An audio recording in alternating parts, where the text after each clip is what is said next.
Appreciate you jumping on, Trail. Yeah, thanks for having me. Yeah. So I wanted the whole goal for me, I'm a whitetail guy from the East Coast, Hmm. and quite honestly, a new one. I'm 55 years old. I coached football almost my whole life, and this last year was about the first year I haven't coached football in forever, and I somehow got crazy and decided to take up bow hunting, Yeah, and spent the fall in the woods hunting whitetails. nice. But my initial goal when I did it was really what kind of attracted it to me was western hunting, and so Gotcha. that's my goal this fall is to get out and go after elk. And so I've been on Go Hunt a lot. I've been watching you guys a lot, listening to a lot of your podcasts, and the whole goal for me to get this out honestly is to help people like me who are trying to literally, it's a completely different world out there, figure out going from the east to the west. Gotcha. Yeah, so you're a football coach for a bunch of years? I was, yeah. I coached college football for 10 years. Oh, where Um, at? I started at Grand Valley State in Michigan, Okay, coached at Murray State in Kentucky, and I coached at the University of South Carolina for 4 years.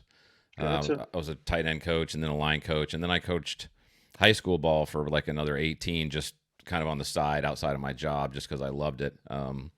And this last year I didn't do it because my daughter's a senior in high school, and Hmm. she's had a bunch of stuff going on, and I wanted to be there for her stuff. But Bert Soren's a buddy of mine, and then Joe Miles, who owns Osseo Gears here in town, and I kind of got hooked up with them, and it turned it into this, like me just kind of going down this bow hunting rabbit hole, and now like I'm in love with it. It's just insane. Yeah, yeah, it'll grab you for sure.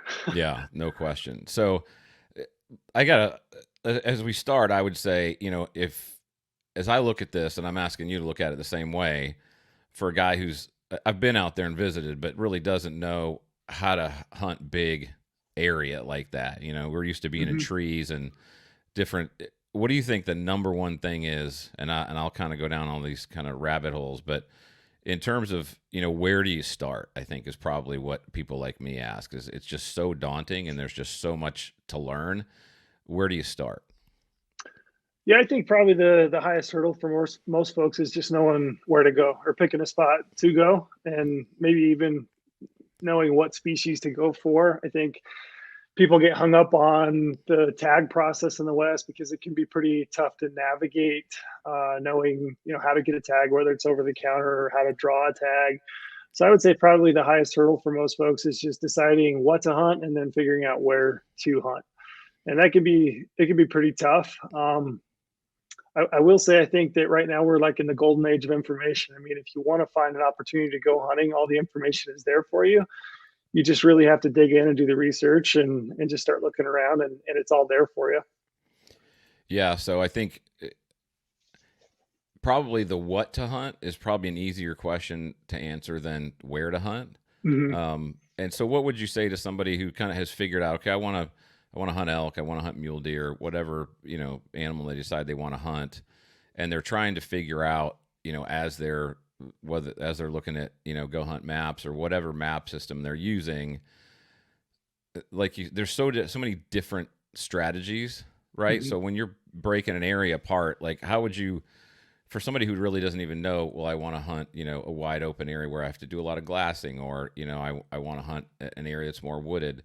How do you, from a strategic standpoint, break the different kinds of areas apart in terms of what that hunting looks like? Because I think that might help people as they kind of look at what they're strongest in terms of how they hunt. Hmm. As you look at a map, how do you look at those different areas and how do they differ in terms of the way you hunt them? Yes, I think it depends a little bit. I mean, we'll take elk for example, Yeah. because I think elk is probably the one that's on most people's radar. I think if you grew up in the East or the Midwest, I think elk is probably the big one for you, the one that you really want to go out and chase. It's kind of that that unicorn out there. You want to really get after elk. So I would say elk. We'll address it. I would say first and foremost, you got to figure out how to get a tag. And if you're just getting into hunting the West, the opportunities to get a tag are going to be either via a draw. So most states are going to allocate permits through a state draw.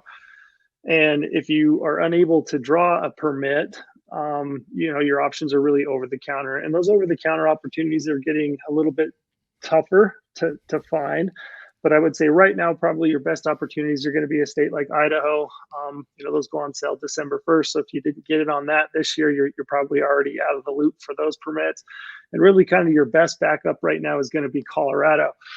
And they still have over-the-counter permits for archery and second and third rifle season. So that's probably the first thing, is just finding a tag. I tell people all the time, apply as it makes sense. So apply in all the states that you possibly can. And it can get expensive to apply for those permits, but there are some opportunities like New Mexico where it's a completely random draw. Idaho's a random draw for their controlled tags. Apply as it makes sense for you. But then if you can't get that tag through a draw, maybe look at an over-the-counter unit. And then above and beyond that, like, how do you find an area? Really, if you buy that over-the-counter permit in a state like Colorado, for example, you're going to start looking at the units that have over-the-counter hunting opportunities. And then you're looking at weapon. So if you're talking archery season.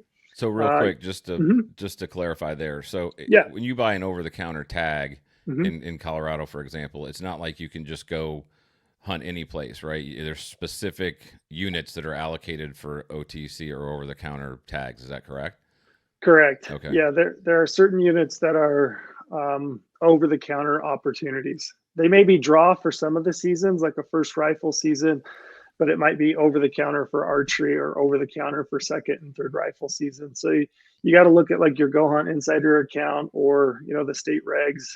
You can find that information, but really you just got to nail it down to what unit can I hunt on this over-the-counter permit that I purchased. And I think people, this is just my personal opinion, I think people get analysis or paralysis by analysis, right? They look at a map and they're like, I can hunt all these different units. Mm-hmm. I really think in a state like Colorado, for example, every one of those units has got more than enough elk currently that you can find some success. I would tell people, spend your time on drilling down in a unit versus trying to pick the perfect unit, because every unit has elk in it. Every unit has elk habitat, and it's got more than enough opportunity that you can find some success if you really drill down and do your research within that unit. So I would say, look at things like harvest success, look at trophy potential, look at the terrain. So if you're a guy that wants to do a backpack hunt, there's going to be units that have more of that type of country in them. They're going to have more wilderness, more remote country. So if that's your forte, go that route. If you're looking for a unit that's got more roads and trails, start looking at your maps and try to find those units that have better access for you. And then, pick a unit that you like based on all those different parameters, and then really start to drill down within that unit to find the areas that are most likely to hold elk and give you an opportunity to harvest. So that's kind of the process I go through. If I'm looking at elk and trying to find an elk in a new unit, we'll take archery for example. I know that those bulls are going to be rutting in September, which is the time frame of that archery hunt. I know that water is extremely critical because elk are a big animal. They have to drink every single day. I know that bulls, that time frame in September, are going to be kind of pre-rut, rut, and then post-rut. They're going to be wallowing probably. They're going to be gathering cows. I know that shade is important for them because they have to thermoregulate. They're a big animal. They're going to be expending a lot of energy during the rut. So things like north-facing timbered slopes that are adjacent to feeding areas that have good lush feed in it. Those are all things that I'm thinking about. So water, feed, cover. And then as you're kind of moving into that post-rut, those rifle timeframes, second and third rifle seasons, it's going to be a little bit dependent on what kind of weather it gives you. But south-facing slopes can become important because they're going to bear off on a big snow year, and those bulls are going to kind of congregate on some of those north-facing or south-facing slopes to kind of get food. Also bulls post-rut, they like to pull off into some of the nastiest, steepest, deep country that they can find because they're looking for solace and refuge post-rut. So in those instances, I'm looking for what are those little remote tucked away pockets that probably still have some feed that are away from pressure. Are they similar to whitetail in that, like you said, once the rut's over, that they're basically burned out, and they just really just want to go eat and get away from everybody? Is that pretty much the way they are post rut as well? Yeah, they're going to burn so much energy during the rut that they're really post rut trying to just pack on body weight to get them through the winter. And Hmm. so they're going to find a hole and hide up in it where the feed is good, where they don't have to move that much during the day, and really just trying to pack on the calories for the winter. Gotcha. So when you're kind of one of the things that I've, as talking to my friends and people that went for the first time or thinking about going for the first time, a big deliberation point is, do I go guided or Mhm. do I go and try to figure it out on my own? What are your thoughts around using a guide as, the first year or two as a way to kind of shorten the learning curve as opposed to going out there and, trying to figure everything out the first go around? Mhm. I think it's a great idea. I mean, if you can afford the cost of a guide for a 5 or 7 day hunt, I definitely think it's going to help shorten the learning curve for you. Um, Both in terms of like what kind of habitat and areas should I be looking for in the future. Animal behavior, I think, is huge. I mean, it's the same thing with whitetail. Is really Right. understanding those whitetail and what they need, what times of year, and how they behave, just biologically. So I think if you go with a guide, it can really help shorten that learning curve. And then just in terms of like methodology, how do you hunt them? Like when do you call? When do you not call? When do you make a move? How do you play the wind? How do you work the topography? When to sit a wallow and when to not sit a wallow and move. I think if you can afford a guide, I think it's an awesome opportunity to help shorten the learning curve, and I would highly suggest it if you can afford it. And what's a reasonable, obviously there's a big range, but let's just say what's a reasonable cost for a guide on a public land hunt versus, a private hunt? I would say it depends a little bit on the area. So if you drew, a good tag where the trophy potential is good, obviously the cost of that guided hunt is going to be higher, and you're probably looking, maybe it depends on the state and the area, but maybe 10 grand. You could probably go on a drop camp type hunt for maybe 3,500, 5 grand, something like that. But you're talking several $1,000s. Right. you know, That's what I pro- figured. yeah, probably 5 to 10, somewhere in that neighborhood. I would suggest at a minimum. Okay. That's good. I've talked to it because that's kind of what I'm trying to do this first year. Hmm. And I've talked to a number of them, and it's somewhere right, like you said, 5 to 10. And I was trying to figure out, okay, is that, obviously I'm not talking to guys all over the place. I'm talking to a few of them and trying to get my arms around it. So that's kind of what Hmm. I've seen as well. Um, let's say you're going out on your own and you decide that's what you're going to do. As you're evaluating maps, one of the things that I was trying to figure out is looking at road systems and trail systems and trying to figure out is, as you look at that, I know that, out east, when we look at a road on a map, we're pretty confident that road is going to be a good road. But Hmm. going up a mountain, I don't know whether that's the case. Is there any way that you can look at that on maps and know whether you can trust that that's, a road that you can actually make it up? Or I know that probably sounds like a pretty general question, but for people who aren't out there, that's one of the things that as I look at things, I struggle with, because I'm like, well, what if I plan all around this and I get there and like I can't even get through there? Hmm. Yeah, I start looking at county roads first. So usually your county roads are maintained, and you could definitely get a sense of how decent a road might be just by looking at the aerial imagery of it and kind of follow it along to see if it looks like it's passable by a 4 wheel drive vehicle versus a side by side or an ATV. I do think that once you start to really nail down an area and you're making plans, it's always a good idea to call either the Forest Service or the BLM, whoever the management agency is, and talk to those guys and just talk to them about their travel map and say, hey, this I'm coming out for this hunt. This is the road and the access points that I'm looking at. Is this passable by 4 wheel drive vehicle, or do I need a side by side, or is it even open?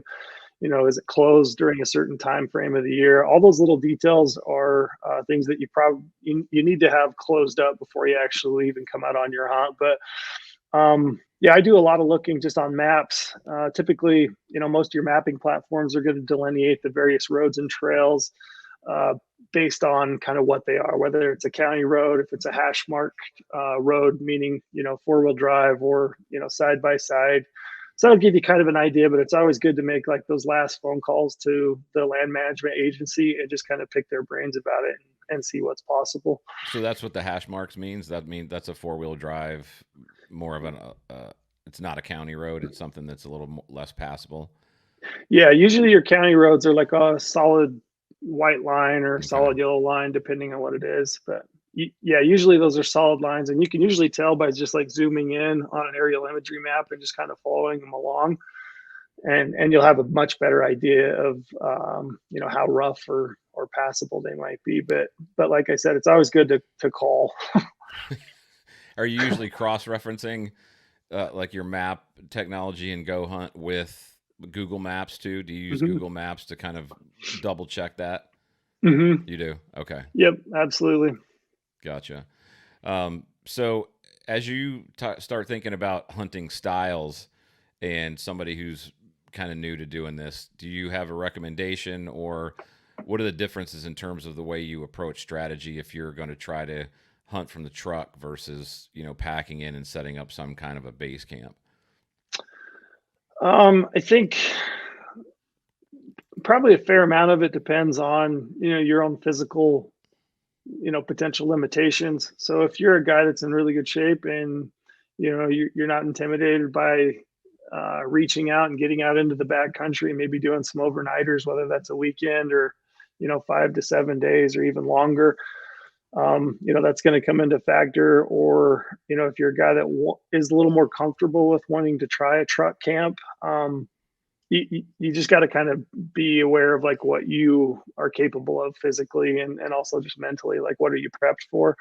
My personal opinion is, especially archery hunting, I think I've been much more successful by putting myself out in to that country and being more consistently out in it. So I prefer a backpack style hunt. I think you're much more effective. I think um, your chances of killing go way up because you're continually out there with the animals. You're seeing behavior, you're seeing animals move, and you're starting to put the picture together. Um, but I mean, as far as consideration, that's a subjective one. That one's pretty tough for me to answer for somebody else because it really depends on what you want. Yeah. So I would say, most of the people that I talk to, hang out with, are pretty good shape, pretty fit. I think the physical part, obviously, if you've never been out there before, there's just certain things you can't prepare for. But Mhm. there's things that everyone out here is trying to do, or that I know that I'm trying to do in terms of putting in mileage and trying to go find elevation gains and things like that on the weekend, just to prep for those things. The mental aspect of it, if you've never done that before, can you touch on that a little bit? Because I know that you do a lot of solo hunting, you do a lot of extended hunts out in the backcountry.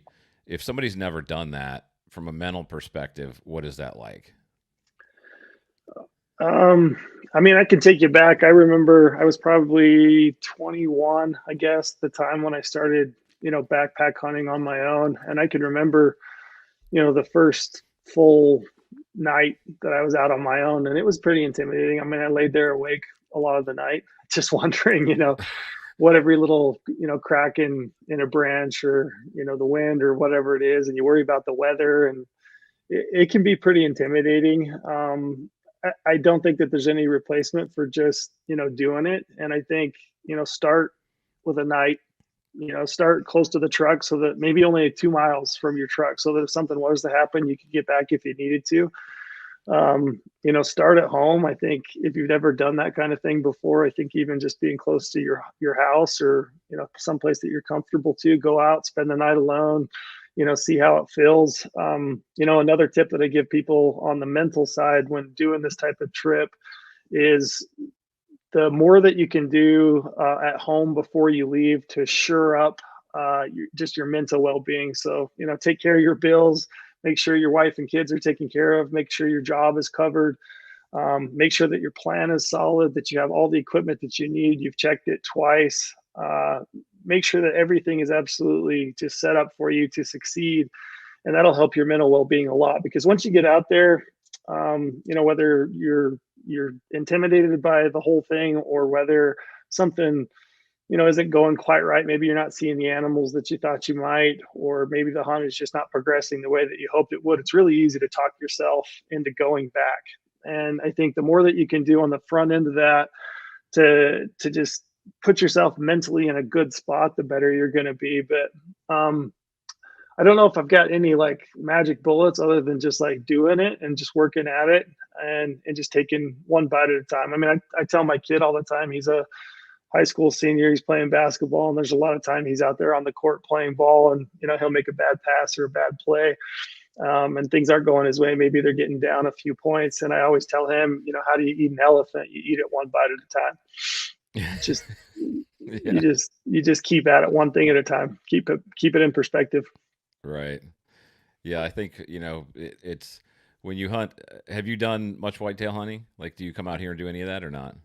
I've been one time to Wisconsin. Okay. Yeah, I think I listened to it was a couple of your podcasts ago, but I Mm-hmm. heard Lorenzo say he's never done it before, and y'all kind of got into this conversation about tree stands and how crazy Mm-hmm. some of that stuff is. For sure. Then we're like climbing up a 20-foot tree stand at 4:30 in the morning in the pitch black. He's like, I can't even imagine doing that. Whereas I can't imagine going out, in the middle of a mountain in the pitch black and not knowing even where you're going. So Mm-hmm. it's all kind of trying to figure it all out. Um, what do you think is the biggest challenge? Like, let's say somebody isn't going to hunt from the truck and they're going to go, take a swing at it. What are a couple of the biggest challenges that you would anticipate running into that are pretty normal in terms of, hey, expect to have to overcome this? Yeah, I would say staying hydrated is one. So making sure that you know where your water sources are and that you're taking care of yourself in regard to staying hydrated. Do you think the There's maps, sorry, I didn't mean to cut you off. Do you think No, the you're good. maps are pretty reliable in terms of locating water sources, or what's what's your guidance there in terms of finding water sources and making sure that you're able to do that? Because I that sounds like obviously it's a really big deal. My question was that's one of the things that I've worried about is how reliable is the map identifying water? Are there other ways to identify water? Are there, if you look at a map, is there a way to look at it and know that, potentially there's water there during certain times of the year, but there's not water there during other times of the year? Can you elaborate a little bit on that? Because that's obviously a big piece of the puzzle, like you said. Yeah.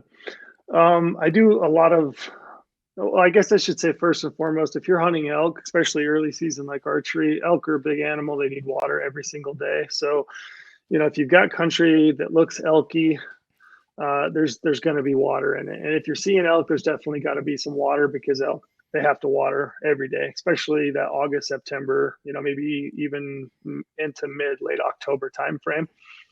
I do a lot of looking at maps, so I'll typically start with a topography map because those water sources on a topography map really pop. I mean, you can look at the streams, you can look at the springs, and then from there, I'll do a lot of looking at aerial imagery. So if you go through, through time, aerial imagery, you're looking at those different spots that look like they would have water based on, your topography map, Mm-hmm. and you're looking and you're trying to find those green, wet, lush areas or your creeks or streams, and you're looking for water. So that's typically how I'll do it, and I'll start, marking those as I go, so that I've kind of laid out a plan in place. Like I know, okay, there should be water here. It's, X amount of miles in from my vehicle. And, maybe if I don't find elk here, here's another spot with some water in it. So I'm using topo maps, I'm using aerial imagery, and I'm using that historical imagery to find water.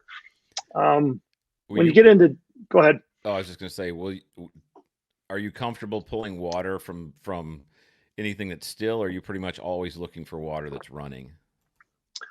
I prefer it if it's running, just Yeah. because, yeah, if it's running, I don't usually carry a filter. Even I'll just carry like a purification, whether that's drops like Aquamira drops that you mix two parts and then Mm-hmm. dump it into the solution. So good running water is best. Um, I've taken a gallon Ziploc bag and I've scooped up water out of an elk wallow and I've punched some pinholes in the bottom and drained it into a bladder and then treated it with purification drops. And I've drank that before. in a pinch. I was actually going to ask you. You drink water out of a wallow? They're I have done. Yeah, I had a camera guy in Colorado one time almost have a complete meltdown because I was going to make him drink water out of a wallow. I mean, he was distraught, but it was like our only option. And I mean, it didn't taste the best, but it worked.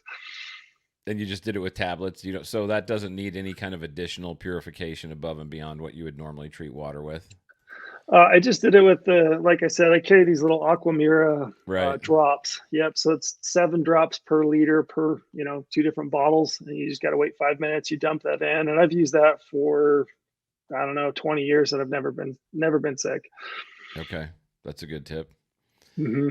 Okay, so you're looking for running water, preferably. You said Yep. you're using um, the maps to kind of find streams and this and that, and then you mark it as you move forward.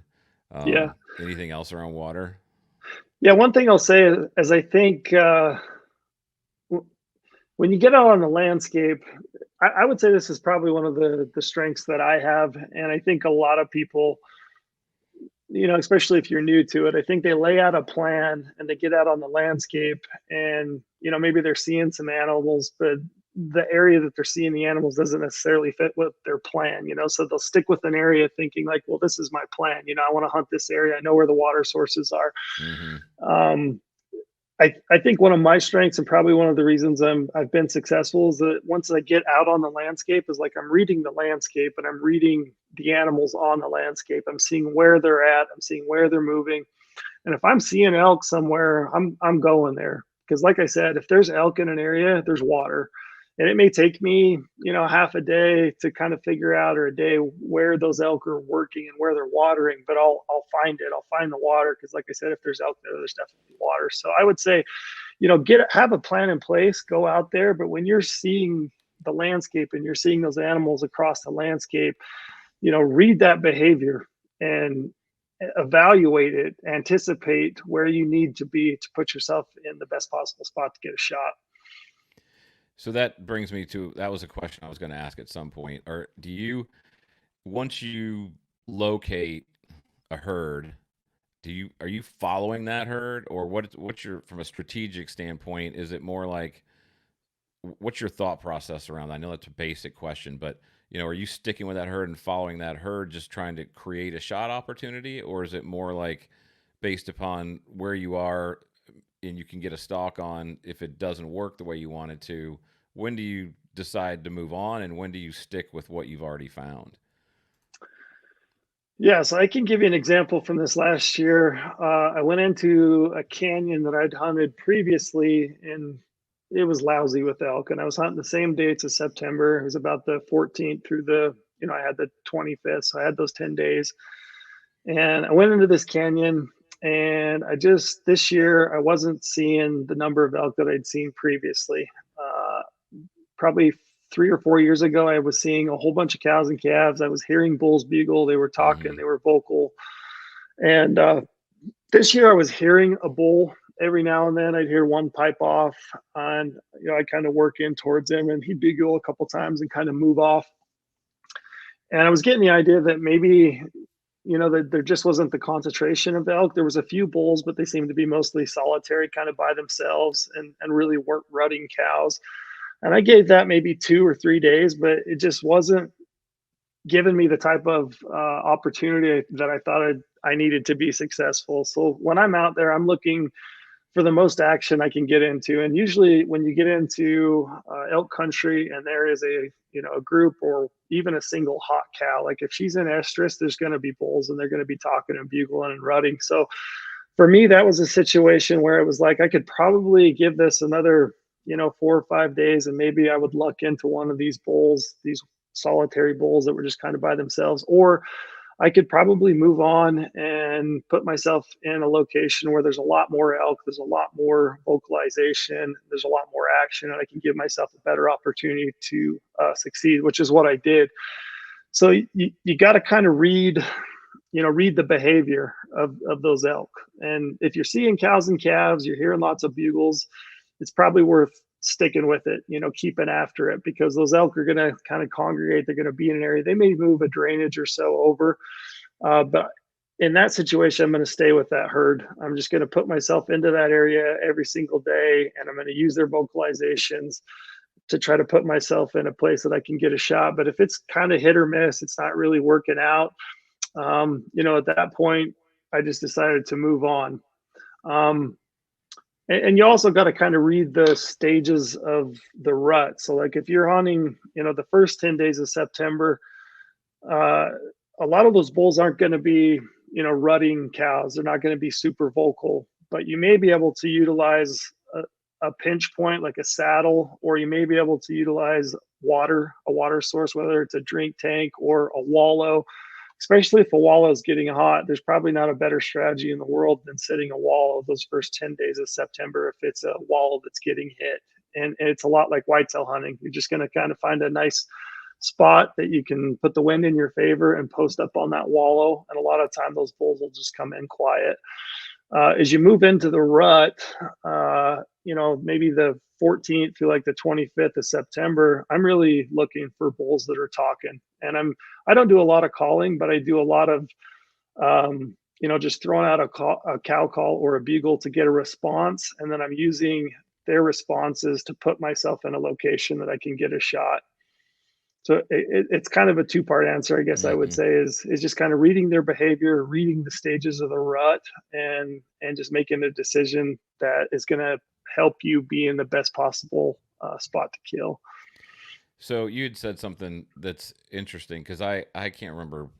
It was it was some podcast I listened to, but they were talking about how they thought that they vocalized more early on before the rut, before they had a cow or somebody in estrus, because they were kind of competing, and waiting for that to happen, versus being as vocal once the rut is on. But you experienced something different, it sounds like. Yeah, I would say in my experience, they've been the most vocal when those cows are in estrus. And you can have a cow that comes into estrus, early, maybe the 8th, 9th, 10th. And I killed a bull in Utah a couple years ago. I think it was probably the 9th of September, and the bulls were really ruddy. They were really bugling, really moving, chasing cows. So in my experience, I think they get the most ruddy, they get the most vocal really when those cows are coming into estrus. And I would say it's typically, the 10th through the 25th of September. Okay, those are your favorite dates to kind of hunt. If you could pick a time frame, that's when you're wanting to go. Yeah, it's a tough question because I think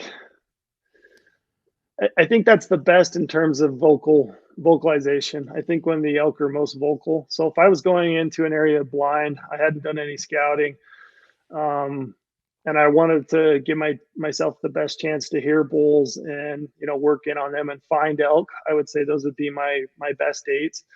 Uh, if I was looking to like target an older age class bull and I had time to scout, I really like that first 10 days of September because I think if you can find a bull, they're a whole lot more likely to be in that same general area before they really start to move with Okay, cows.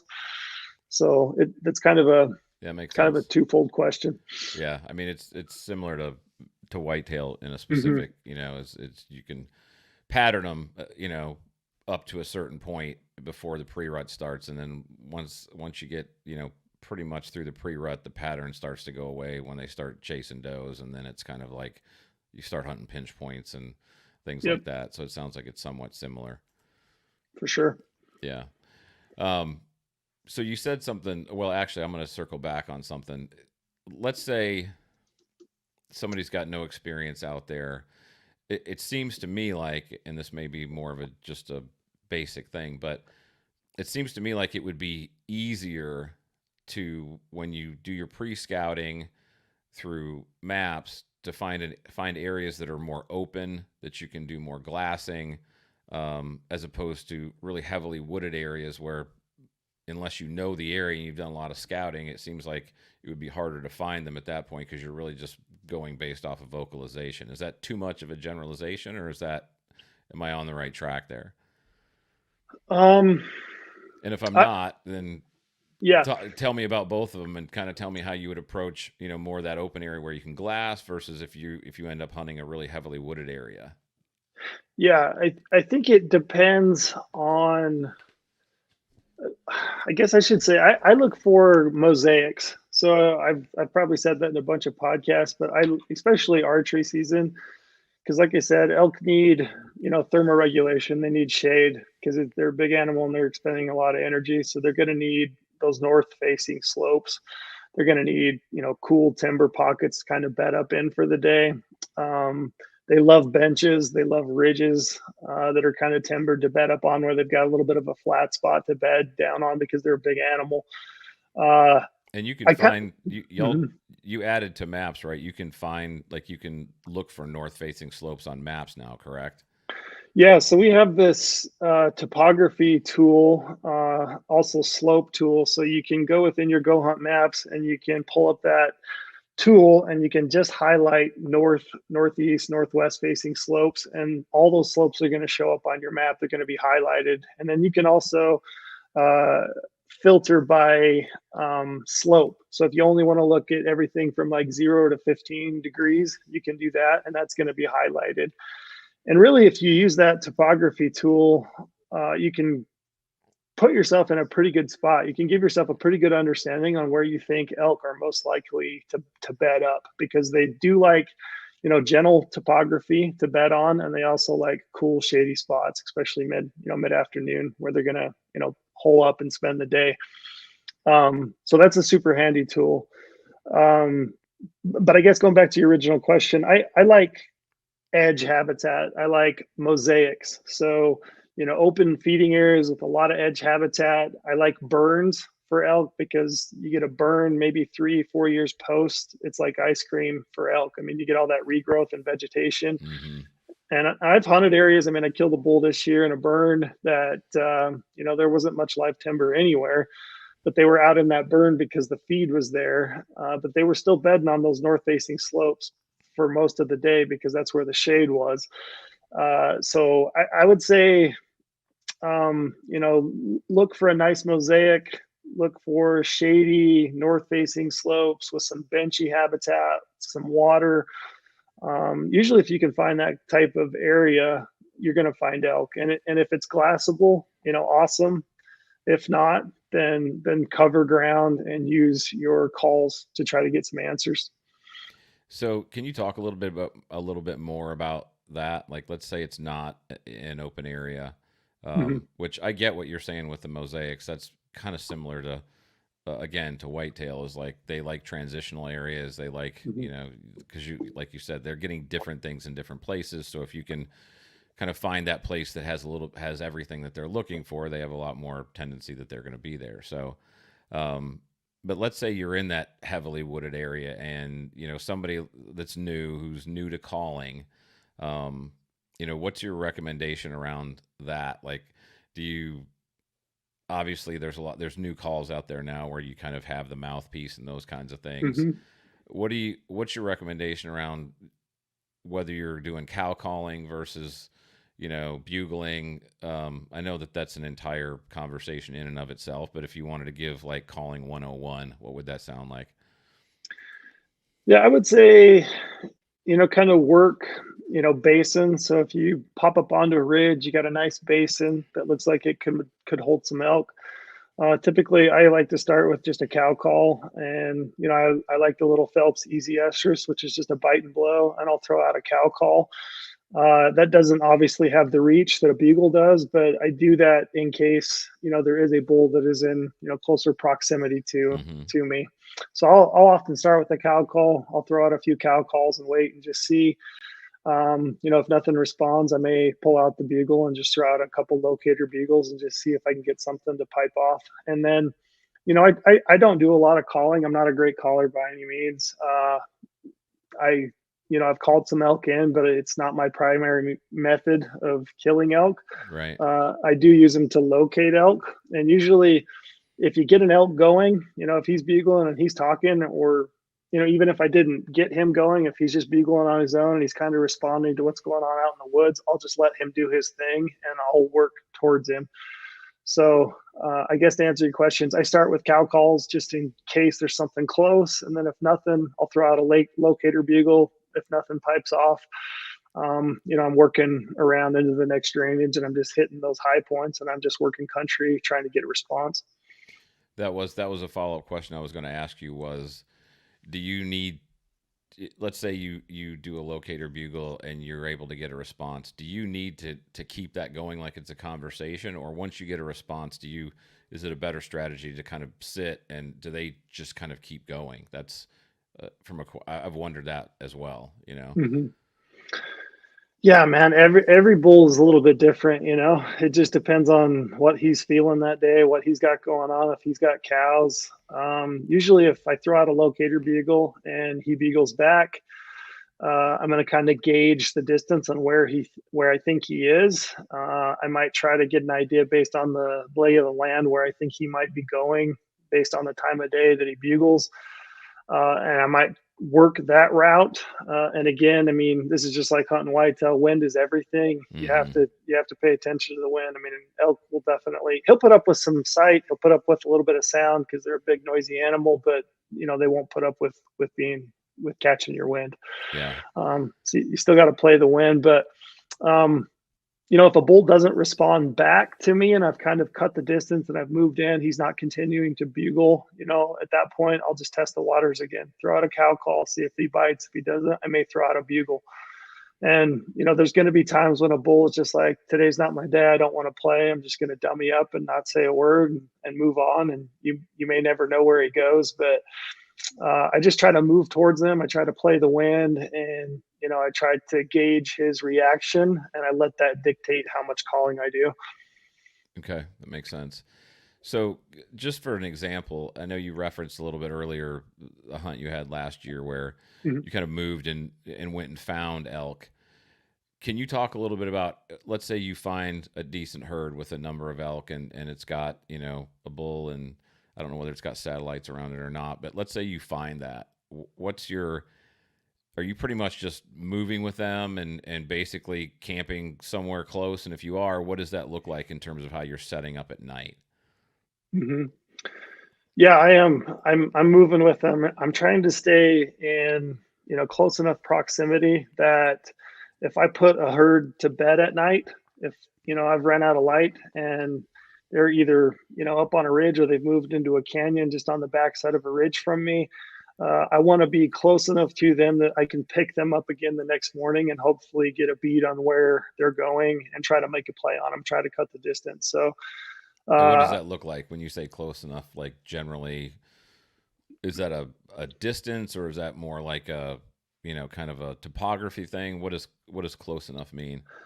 I would say more of a topography and a wind thing. So I'm Mm-hmm. trying to not, let where I camp blow into where they are for the Okay. night. I Right. don't want them to, wind me. So if I've got to drop off the backside of a ridge and maybe hole up in a little pocket or a canyon that's just the other side of where they are, I'll do that.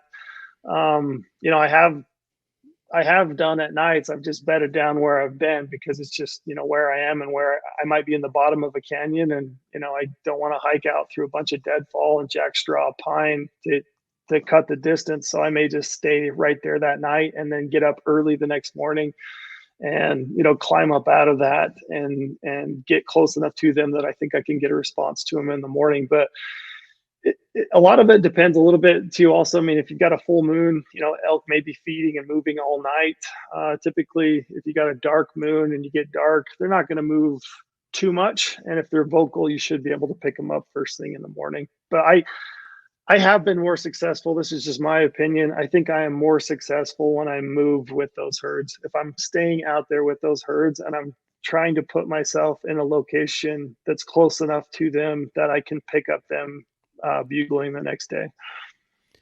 Which I think it probably goes back to what you said in the beginning, right? If you're camping from a truck, Hmm. or working from some kind of a base camp, then you've got to go back there at night, and then you've got to figure out, okay, when do I have to get up, and then you've got to move to try to pick them back up in the morning, and so now you're doing a lot more movement back and forth to try to make that same thing happen.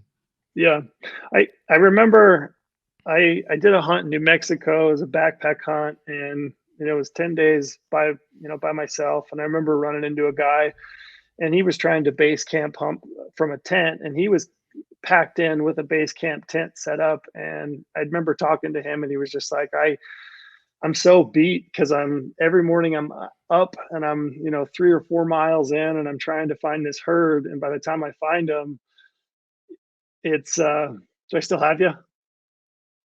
Yeah, I hit my Got mute button because I had to. Gotcha. Some echo. My bad. Yeah. Yeah. Anyway, yeah, he was saying, I'm 3 or 4 miles in to where I think the elk are before I'm getting a response, and by that time, I'm midday, and they're kind of moving off into their bed, and I don't really have them pinpointed. And then at night, I'm hiking all the way back to my base camp, and I'm trying to do that. And he's like, I'm just beat up and I'm tired, and I don't really feel like I have a good beat on them, and that kind of tells me, if I'm out there, if I'm staying with them, if I'm staying active and I'm picking them up first thing in the morning, I'm giving myself that much more opportunity to cut the distance. And, that year, I killed a bull. I remember I picked up this herd first thing in the morning, and, it was a really vocal herd. There was a herd bull and probably 4 or 5 satellite bulls, probably a herd of 25 cows and calves. And from where I picked them up in the morning all the way into the point where I actually got a shot and I killed this bull was almost 4 miles. So if you're trying to cover that 4 miles plus the miles back and forth between your truck, it's just not feasible. Yeah, that's just so much movement. And plus Yep. you're smoked, right? I mean, you're burning all your Sure. energy getting back and forth from camp. So do you use a bivy sack, or do you just carry like a small one-man tent with you? Like, what's your preference in terms of how you set up at night? Yeah, I've been a bivy sack. I carry a bivy sack and a tarp, and most nights I don't set the tarp up. If it looks like I've got bad weather, if it's going to rain on me, I'll throw the tarp up with a couple of trekking poles or just a couple of sticks, and I'll pitch that tarp over my bivy sack and my sleeping bag. But most of the time, and it's really just a matter of ease. I just want to be in bed as quick as I can that night, and I also Hmm. like keeping a low profile, so I'll just throw my bivy sack out, throw my pad, blow it up, sleeping bag in it. I'll eat and I'll be in bed in 5 minutes. And then, again, first thing in the morning, it's so much quicker to just roll everything up, stuff it in your pack, and then you're on the go. So what's your recommendation on what's your favorite bivy and what pad are you running? Yeah. So my favorite sleeping pad is the Thermarest Neo Air X Lite. I've got two of those that I bought about 7 years ago, and I still have the same two pads. I've been using the same one, and then I've got an extra just for a backup that I keep in the truck. And then for a bivy sack, I've been using the Hillebird. It's called the Bavana Rack, Okay. and it's a bivy sack raincoat. So it's got sleeves, it's got a hood, it's got a center zip, and then it's basically just a long Gore-Tex sack that I can slide my sleeping pad in. And I've also been able to use that just as a kind of an emergency rain gear if I need it, because it is waterproof. So it's pretty minimal. It's not luxurious by any means. And, if you're a person that has a little bit of intimidation of just like sleeping with your head out under the stars, it may not be for you. And there's definitely nothing wrong with a one-man tent. I just like a bivy because it's so quick. Fast and easy. Yep. Yeah, that makes a lot of sense. Um, so, you, like you brought up the wind earlier, which obviously that's the one thing that is similar. Coming from the East Coast to the West Coast, is that something we have to worry about all the time. But talk to talk a little bit about how the wind. I mean, so I think the basic thermals, right, rise. From the morning as the day goes along, fall at night. Can you talk a little bit about how the thermals change around topography where that might be not where the rules get broken, right, where you either get swirling winds or where you might have some piece of topography where it kind of breaks that rule that you have to be aware of as you're playing the wind? Yeah. It's man, it's hard to throw a blanket over it and say like this is what always happens. It's Yeah, really no, I know it's not it's always going to yeah. happen, but I guess I'm just looking for things that might, Mhm. for somebody new that might, when you're out there and you're like, okay, the thermals are going to rise in the morning and they're going to fall in the Mhm. night, and something that might, that we might take for granted as this is how it's going to happen. And Mhm. this certain situation may not make it happen that way. Not that it's always a steadfast rule, but keep an eye out for this because this can potentially change that rule. Yeah. I guess elementary, just like baseline, just kind of like you're saying, typically your thermals are going to come, down in the morning. So they're, as they're coming down, as you got the shade in the night, thermals will kind of drift downhill. And then as that slope starts to heat up, your thermals are going to heat up and they're going to kind of rise up the slope. So those are kind of your, first and foremost to think about. And just like a whitetail, an elk's going to most often feed with his nose into the wind, right? So he's going to get those thermals coming to him. Prevailing wind is something that you got to kind of pay attention to, because a lot of times you'll have, like, for example, this area I hunted last year in Colorado, prevailing wind just seemed to be mostly out of the southwest.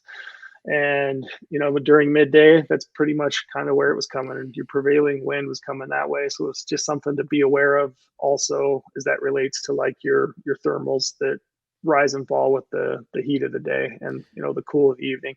So what And normally, I'm sorry, what normally happens? Like, let's say, you're at the top of a ridge or some kind of a plateau where the thermal's coming up, and then you've got a prevailing wind coming in from the southwest. What happens when that wind hits that thermal? Is it as easy as, okay, it's going to continue to go southwest, or do you potentially get swirling winds when you get something like that? Or what do you, and if you're hunting that, what are you thinking when you know that's going on? Yeah, you'll get some swirling winds, and it depends on how strong the prevailing wind is. But yeah, that's when you'll get some thermal winds or some swirling winds. You'll also get swirling winds like anytime you get any kind of cloud cover, any kind of storm that's coming in. If you've got clouds that are moving in, it seems like you'll get some swirling winds around that. I guess as it relates to elk hunting, typically your elk are going to feed up in the morning with those prevailing winds kind of coming down into their nose. And a lot of times it seems like, oh, I'm never going to be able to, catch this herd.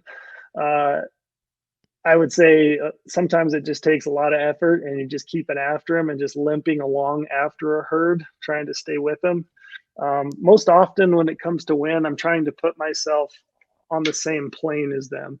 So I'm trying to approach them kind of in from the side or a diagonal where I've got the winds that are kind of working, not directly. It's best, obviously, if the wind's working directly from, them to you. But a lot of the times I'm trying to put myself on the same plane as that animal. Yeah, that makes sense. So let's say you get to the point where you feel pretty comfortable with where the wind is. You've located an elk that you want to go after. Can you talk a little bit about stalking technique and just basics to keep in mind when you're setting up a stalk? For a lot of us have, hunt from trees, and I think there's more of an effort now. Like I took a couple shots on the ground this year, not like actual shots, but made a couple efforts on stalks this year just because I couldn't get him to come where I wanted him to come. I think there's more of that going on out here, but it's not something that most of us are experienced with. So can you talk a little bit about setting up a stalk? Yeah, I would say my favorite method is locating a herd, or if a herd is talking, they're bugling, is to work along with them and try to put myself close to that herd. And like I said, if that herd is up and moving, elk are a noisy animal. So I don't often, until I get within maybe that 150-yard range, I don't worry too much about, being super quiet with my steps. I'm not trying to like break branches and that kind of thing. I'm trying to be careful, but I don't worry that much about noise, because a herd of elk moving through the woods, they make a lot of noise. That's a If they pretty can't, big difference, right? I mean, I've heard yeah. people say that, that's one of the mistakes that people from the East Coast make going out west, is they worry a lot more about noise than they probably should. So it sounds like that's obviously something we need to keep in mind. Yeah, I mean it's different with, we're talking a mule deer, because a mule deer will pick you up. They got those big mule ears, and they're a lot more secretive and quiet. They're just a much more solitary animal versus a herd of elk. Herd of elk moving through the woods will make a lot of noise, especially if they're bugling. So I don't worry a whole lot about noise. I worry about working shadows. So I try not to get direct sunlight on me if I can help it. I try to work the shadows of the topography.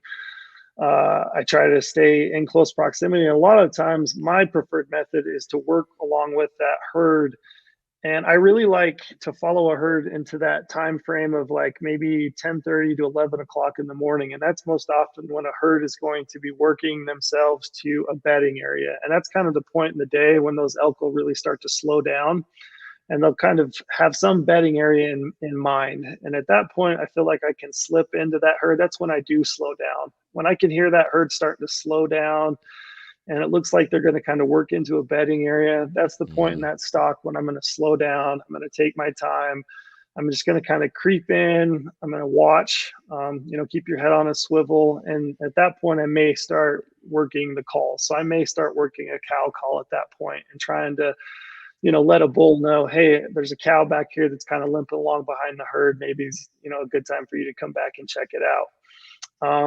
And that's probably my very favorite method is to just keep the herd going enough to the point where I can cut the distance, stay within that 100, 150 yards. And then I like that time frame of, like I said, maybe 10 o'clock to 11 o'clock in the morning when they're kind of looking to head into that bedding area.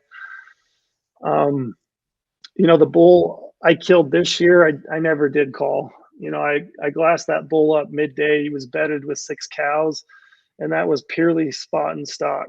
And all I did was get the wind in my favor and go super slow, 2 or 3 steps at a time. I used the top cam on my bow to essentially hold up and cover my face.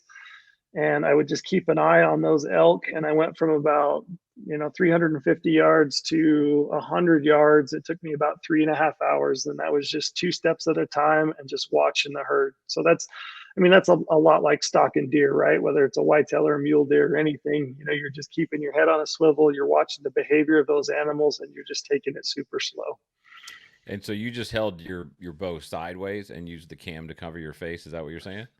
Yeah, so I shoot a back bar on my bow. So I've got the front stabilizer and the back bar, and I just Right. use that. I just use that back bar like a handle. I'll grab the back of it and hold the riser in my left hand, and I'll Mm-hmm. just put that cam right in front of my face, and it just kind of helps break up my face. Gotcha. And I'm just taking 2 or 3 steps at a time, and I'm just watching the behavior of those animals. And if there's a cow that looks like she's got me pegged, I'm just going to wait her out. Just Um, basically stand still. yep, just stand still, and they're I think camo can help you, especially if you get in close. It might give you another 2 or 3 seconds if an animal does spot you, but really it's just movement. So, if an animal, the same with whitetail, right? If you hold still, they're probably going to Yeah. give you a break. You might have to wait them out for 4 or 5 minutes, but it's really that movement that gets you in trouble. That I didn't even have that question on my list, but I do hear people talk about that a lot. Like, do you need camo? Solids are fine. Like, I think you wear a lot of solids, right? So it's not like that huge of a deal. It's like you said, it might buy you a second or two. But what are your thoughts around that? Does it matter one way or Uh, the other? I think sometimes I'll wear a camo top. I don't know, like during the rut, like if a bull elk is like really tuned up. I've been with guys that have shot elk in full solids, no big Yeah. deal whatsoever, and he comes right in because he's looking for a cow or he's really paying attention to one of his own cows. I think there's times when maybe it might buy you a second when that elk actually sees you. Maybe you've made a movement and he's looked at you. I think some camo might help break up your outline, but really I think it's mostly movement. Gotcha. Um, the one thing that I haven't asked you about yet is just some tips on glassing. Mhm. If that's not something that somebody's done, um, can you give some basic tips on where you start there, how you break a piece apart, and just generally, like, okay, if you've really never done that before, these are the top 2 or 3 things that you should kind of keep in mind when you go out there and do it for the first time. Mhm. So it depends on the hunt and the species. So if you're hunting, mule deer, for example, antelope, I think one of the best things that you can have is a tripod. So having your binoculars mounted on a tripod, get comfortable, get set down, carry a glassing pad so that when you sit down, you're comfortable and you're insulated off the ground. And a tripod for me is really it's been probably one of the most game changing pieces of equipment that I've bought in the last 20 years. I mean, for Western hunting, it's really tough to beat a pair of good binoculars on a tripod. So before I even move past that, what would Mhm. you what tripod are you running, and then can you talk a little bit about what um, what magnification, what binoculars you're carrying, and are you also Mhm. carrying a scope? Yeah, so for a tripod, I'm using a Tricer. So they make, lightweight backpack style tripods. They make a taller one, the AD, which is the one I've got. They also make a shorter one, which is even lighter. I like a tilt pan head, so it's going to give you both the vertical and the horizontal pan, and you can lock those out independently. Okay. And I like that because I'll lock out one of those and just use that to scan up and down on the landscape. It's got to be a fluid head. It's got to be super smooth. Um, Is that something that does that come with a tripod, or do you have to buy the head separately? Typically, they're separate. Okay. And which head do you like? Yeah, I use the same Tricer. It's a Tricer Okay. tilt, yeah, Gotcha. tilt pen head. All right. If you go to the Go Hunt Gear Shop, we've got Surrey, makes a great tripod. Manfredo makes a nice tripod, but I typically err on the lighter version, so I don't want Mm-hmm. to pack a bunch of extra weight. So I'm looking for the lightest weight option that can still hold the optics that I have sturdy enough that I can glass through them. But uh, magnification, I like a 10 by 42. That's what I wear in my binocular harness. I think it's probably the best all around Western big game magnification. I have been using these little SIG. I've got a pair here. I don't know if you've seen these, but it's a SIG image stabilization bino. I've seen them, but I haven't run them or anything. Yeah, Are they those are amazing? they're pretty incredible. They're they're it's like a magic trick. So when you how does that thing work? So you just look through them. It's just like a typical pair of binoculars. This is a pair of 16s, but it's got a little or a little electro stabilization. So you just flip that lever on, and when you do that, it's going to electronically stabilize the image that you're seeing. So it's like Oh looking wow. off of a tripod. It basically just flattens any movement out of your field of view. So So do you those are eliminate pretty the incredible. tripod when you use that, or do you find like the tripod still makes it more comfortable to glass for Mhm. long periods of time? So it depends on the species. So for elk, I would have, no issue whatsoever with taking these into the Mm-hmm. field, and I feel like I would see most of the elk on the landscape. If I'm hunting like early season, mule deer, or if I'm hunting antelope or like coos deer in the desert, Arizona, I do like a tripod, and I like to sit down and get comfortable and really pick apart the landscape because those animals can, hide, and it's just like a little bit of movement might give one of them away, whereas I might miss it with these. Uh, I do carry. I would say if I'm hunting elk, like archery elk, um, it depends on the area. So if it's like an over-the-counter unit, and I'm not real hung up on trying to maximize the trophy potential for that permit, I may not carry a tripod and a spotting scope. If I've drawn a really good tag, like I did, last year, I guess it was 2 years ago in Utah, I am carrying a spotting scope and a tripod because I want to look at those bulls and kind of size them up. Yeah. Figure out which one you want to go after. Yep. That makes sense. So, from a technique standpoint, I know that's different if you're talking mule deer versus elk, but can you just give a couple technique suggestions in terms of breaking a piece apart, and are you working it vertically and then horizontally, or horizontally and vertically? What do you think's the easiest way to do that, or a good way to start, at least for Mm-hmm. somebody? Yeah, so if I pop up on a glassing point, the first thing I'm probably going to do before I even get set down is I'm going to pull out my binoculars and I'm going to look at the areas that are most likely to have animals that are close to me. So I'm looking in that like maybe 100 to 500 yard range, any areas that are adjacent to me that an animal might be close to me, and I'm just scanning those first and foremost with my binos offhand. Okay. If I haven't seen anything, I might sit down, get my tripod set up, get my binos out. And at that point, I'm looking at the most likely areas that I might see animals. And typically that's those edges. So it's those edge habitats that are adjacent from like a big open feeding area to like a bedding area. So I'm cruising those areas first. Escape route, same thing. I might be looking at saddles. If it's early light in the morning, I'm probably cruising the ridge lines and I'm looking for silhouette animals. And I'm really cruising that first maybe half hour, the areas that I think are the most likely. And like I said, that's edges, horizons, escape routes. Okay. And then as I'm getting, later in the morning, that's when I'm really going to start to pick apart the landscape. And I'm starting to really look in every little nook and cranny, every shadow, every little, drainage that might have a buck or a bull that's kind of tucked away in the shade. And I don't really, I couldn't say like I'm always horizontal or I'm always vertical in my method. I kind of let the topography dictate where I'm going to glass and how I'm going to glass. That makes sense. Okay. So I know you're an elk guy, right? Hmm. You guys have this conversation all the time. Elk Sure. versus if it, like you said, it seems like elk is the one that kind of pulls a lot of people out there to begin with, and then they get out there, and once they've done that, they kind of recognize there's other things to hunt. Other than elk, what's your next favorite animal to hunt out there? Yeah, I'd say mule deer. Yeah. Yeah. I like hunting elk more only because I think I like the vocalization. I like that interaction. And I think elk are, they're built for bow hunting. There's a lot of them. They're noisy. You can make some mistakes and you can basically run and gun all day and hunt elk. I like hunting mule deer, big mule deer, because they're, so secluded and secretive and they're really tough to hunt. They're a lot harder to hunt. So in that regard, I would say they're probably my second favorite. And do you when you hunt mule deer, do you only archery hunt them, or do you also rifle hunt? Um, I have mostly archery hunted. I've muzzleloader hunted. I've had one rifle deer tag in maybe the last 10 years, I guess. Gotcha. So you're an archery guy.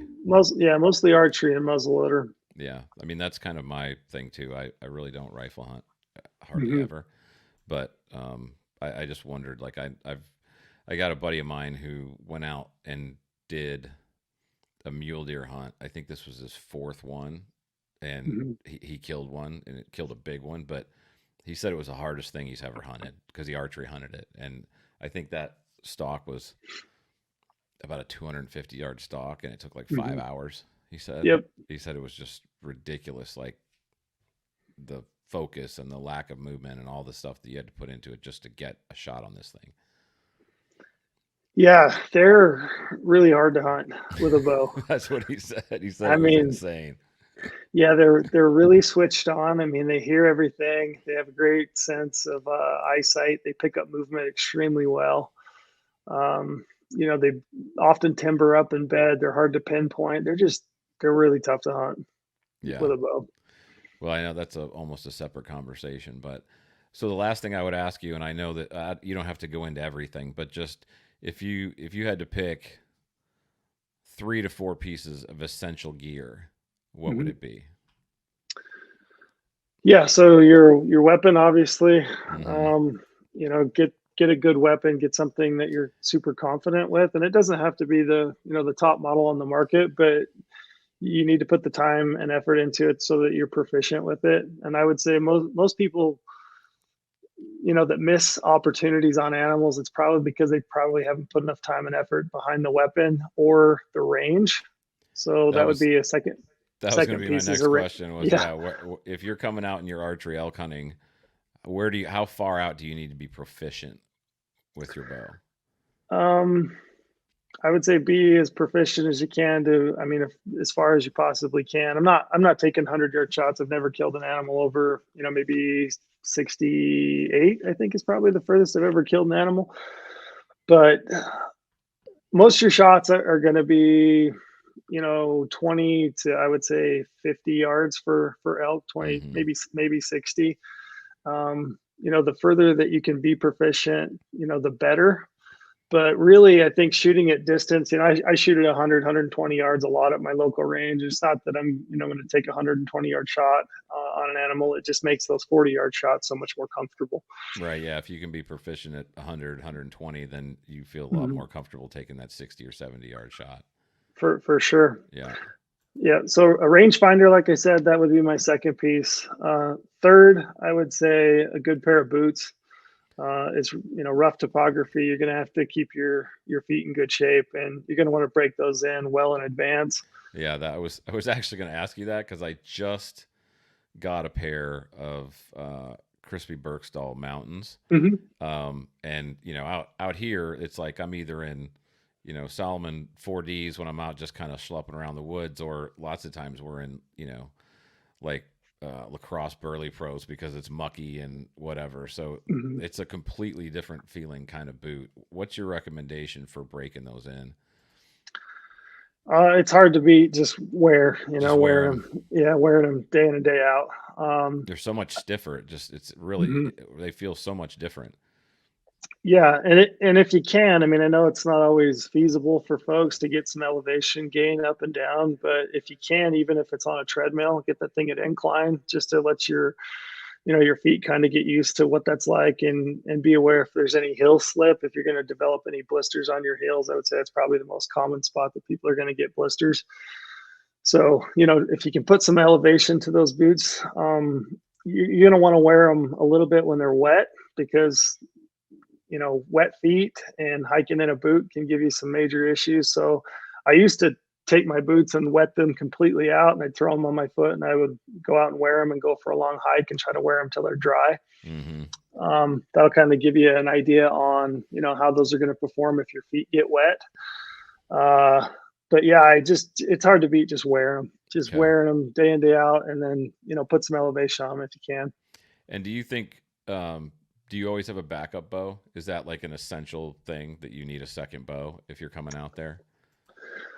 If you've got one, it's a great idea just to keep it in the truck. I would say I very rarely ever carry a backup bow, but I do know how to work on my bow. So, Mm-hmm. So if a D you're loop, proficient yeah, with it. yeah, if a D loop breaks, I know how to fix a D loop. I always carry backup Allen wrench sets, backup rest, backup release. Sometimes I'll carry a backup sight. I just carry, bits and pieces, and I understand how to work on my bow just in case I have to. Yeah, that makes sense. Okay.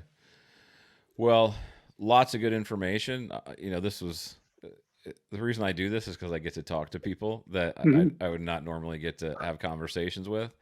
And these are the kind of conversations that I love having, is like learning Mhm. about something I don't know anything about. So super appreciative of you jumping on today. And for somebody who's just getting ready to go out, I think it's a really good base for at least some places to start. And here's a ton of stuff you need to be thinking about going ahead of time. So I appreciate your time, Mhm. Trail. Thank you very much, man. Yeah, thanks, Eric. I appreciate it. In 2024, Do Not Go Quietly is partnering with Osseo Gear. Osseo is backed by over 30 years of bow hunting experience, and it shows.